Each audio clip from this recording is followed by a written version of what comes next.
They'd stuffed my life into black garbage bags. The lobby reeked of coffee and ammonia, the kind of smell you associate with bleach and betrayal. My boss, Greg, stood by the front desk with 3 managers behind him like a firing squad.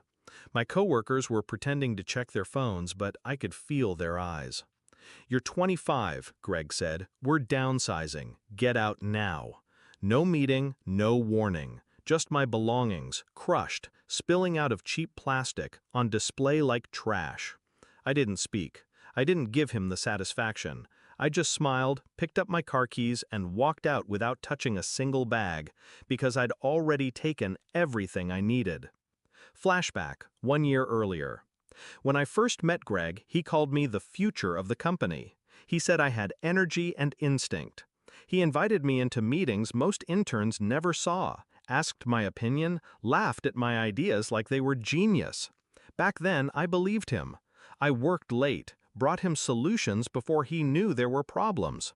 I was loyal in a way only the young and hungry can be. But loyalty is a one-way street for people like Greg. The cracks started small. A skipped invite to a client dinner. A project I'd built from scratch suddenly being presented by someone else, Greg's favorite senior manager. Then came the praise that didn't include my name. And finally, the late-night email I wasn't meant to see.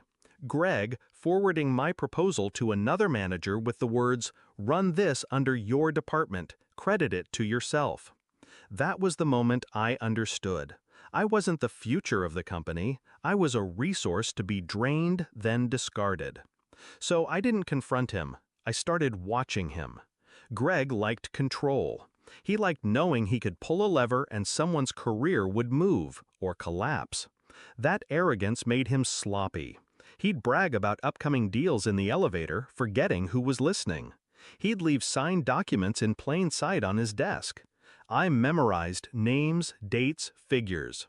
By the time he'd stripped my projects from me, I already had something he didn't know I possessed, a map of the company's most valuable relationships. Planning started quietly. I stopped storing anything important on the company server. I moved my work to encrypted drives at home. Every time I spoke to a client, I made sure to follow up from my personal email, just in case our server went down. Most responded. Many kept my personal contact on file. Some preferred it. Over drinks with one client I trusted, I learned the biggest secret. The company's 3 largest accounts were considering moving elsewhere. Greg didn't know yet. I decided to make sure that elsewhere was me.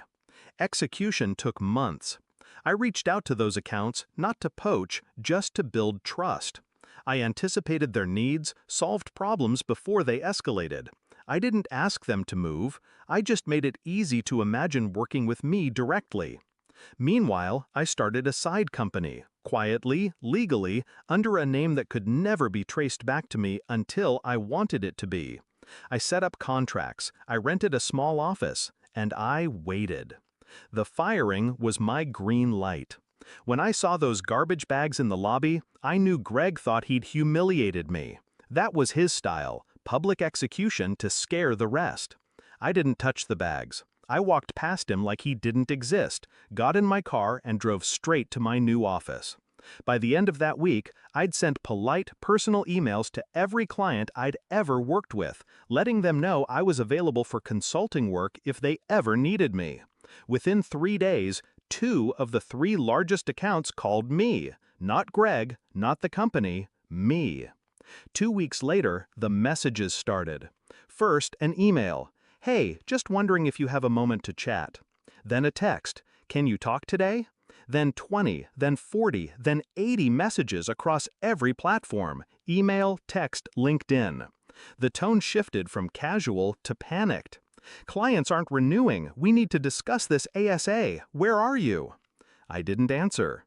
The confrontation came by accident. A month after I left, I saw Greg in the lobby of a downtown hotel. He looked thinner, grayer. I walked past him, but he caught my arm.